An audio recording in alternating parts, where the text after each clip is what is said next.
First question's from Alana Rizzo. Go ahead, Alana.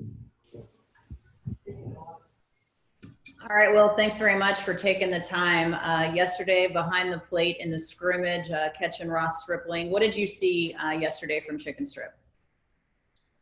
Yeah, no, he was looking really good. I know he kind of regripped some of his pitches over the quarantine, and his changeup came a long way from spring training last year. He was working really well yesterday. His curveball was always there. His fastball command was really good, and then his slider was pretty good yesterday. Pitched pretty well. You mentioned regripping some of his pitches during the COVID period, and speaking with a couple of other of your pitchers, it seems like people have been tinkering during that time. And as you guys ramp up for the regular season, how difficult is it to make sure that they're throwing those pitches the way that you want them to when you don't have a lot of time to get ready for the regular season? Yeah, I mean, I'm pretty positive every pitcher, staying in shape and they're ready to go, which will make those adjustments quicker during these couple of weeks we have left before the season starts. And, they're all pretty confident. They're feeling good. They threw a bunch of bullpens. They're kind of where they need to be. It's just, feeling that competition and competing with the guy in the plate that they're trying to get out. And that's what we couldn't really mimic over the break. But, they're excited. We're all excited. And they're looking pretty good.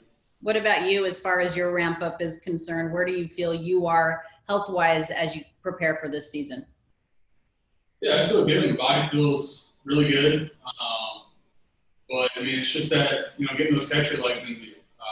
So it's just kind of trying to ramp that up as fast as possible without, wearing down too quick. Get ready to catch however many games they throw my way. So much of what you do, obviously, is lower body related. Is it more difficult to ramp it up this quickly? Not really. I still feel like I'm young and I can adapt pretty well. You're not going to be catching David Price this season. What was your initial reaction when you heard he was opting out? Yeah, he's a great pitcher. You want him with us, but personally, I'm all for it. He had the option, and it's his decision, and I don't question it at all. Thank you, Will. Next question from Dave Vassay. Go ahead, Dave. Hey, Will, a few players around the league have voiced their concern about what Major League Baseball has put in place to keep you guys safe. Mookie said yesterday it needs to be proven to him. How's your experience been? Has your whatever nerves been put at ease by what you've experienced? Yeah, I think the protocols are in place to keep us safe for the majority. There's always going to be risk coming into work. It's just trying to limit the risk away from the field when we're traveling, going through hotels. Guys are going to be exposed to it, but if everyone's kind of doing their part to stop the spread and kind of limit who gets it and possibly wipe out the whole team, which is terrifying. But, I feel like me personally, I'm trying to limit the risk on my end, and I'm kind of counting on my teammates to do their part. And it's kind of a team thing where if everyone's doing their own thing, I think it'll be okay. But there definitely is still that risk that, we have to deal with. Have you and Mark already discussed how you would game plan with a pitcher before every start? How will you guys go about that? We haven't discussed it yet. I'm assuming it's going to be pretty much the same thing. And obviously we'll have masks on. We're wearing masks inside all the time. And we'll probably be at least 6 feet apart. But I don't think that's really going to change the discussions at all. Thank you. Next question's from Jorge Castillo. Go ahead, Jorge. Hey, well, just sort of off what Dave asked. How have these conditions, these circumstances affected how you work with pitchers compared to how you would in a normal spring training? They really haven't affected anything. On the field, there's definitely little things we got to, take into account, like, who's touched the baseball. That's kind of a thought, but we kind of rely on the coaches and the umpires to kind of remind you on that stuff. So it's just really the little stuff we got to pay attention to and make sure, we're not somehow spreading the virus that way if anyone's got it. But the conversations are still there with the guys. still, interact with each other. It's not like we're totally isolated from each other the whole time. Hey, Go Will. ahead, Aaron. Will, how much did you know about Bobby Miller before the Dodgers drafted him? And were you consulted at any point, before they drafted him? Like, what was your input on that? I think he came 2 years after I left. So honestly, I never actually met him. I had seen him around. He's a big dude. At the U of L baseball events and stuff like that. But I mean, I was talking to my the old pitching coach at U of L, and over quarantine, he was excited about it. He was having a really good year. Really improved from his sophomore year. He was excited about that, and just he kind of changed some stuff with his breaking ball. His fastball was obviously coming out close to 100 miles an hour.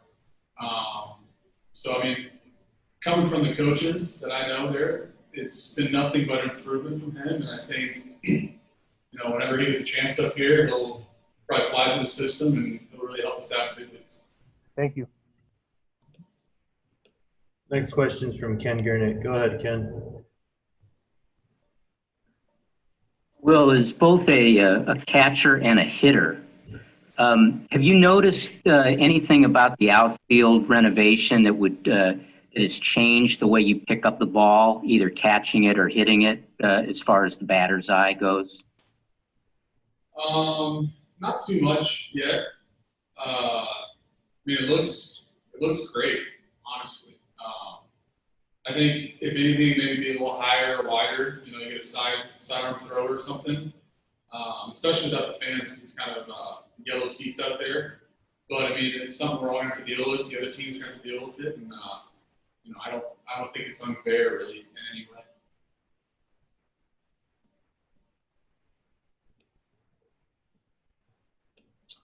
We have another question from Jorge. Go ahead, Jorge. Well, just as a young player still trying to tap into his potential, how did you sort of spend the last 3-4 months to continue developing, to make sure that you didn't stall or regress in any way? Yeah, I mean, it was just kind of, I treated it like an off season. I worked out like it was the off season, getting ready for 160 game season, knowing that if I can be ready for 160 games, I'd be definitely ready for 60. You go to the cage 5-6 days a week, throwing 5-6 days a week, doing catching drills 3 times a week, and it was just keeping my body in shape. And I've always been able to do that, and I got a pretty good work ethic, and so I wasn't obviously too affected by the quarantine, other than miss playing baseball, but just treated it like an off season, and just whenever we were going to be called back, I was ready to go. Thanks. And I have one final question from Dave Vassay. Go ahead, Dave. I think you'll enjoy this one, Will. Just wanted to get your thoughts and rate Bob Guerin's umpiring skills since he's been the umpire for these inter-squad games. Can you please rate him as an umpire? It's been all right. A little hitter friendly sometimes, a little pitcher friendly. Pretty inconsistent, but trying. That's a bad thing, right? If you're inconsistent as an umpire? Yeah, but I mean, it's Bob. You can give him a little razzle, but no, it's been good. At least it's not me calling strikes. I'm gonna yell at me for messing something up. Do you feel like he was giving Kershaw more strikes yesterday than he was giving Stripling? Not really. I think he was trying to be pretty fair.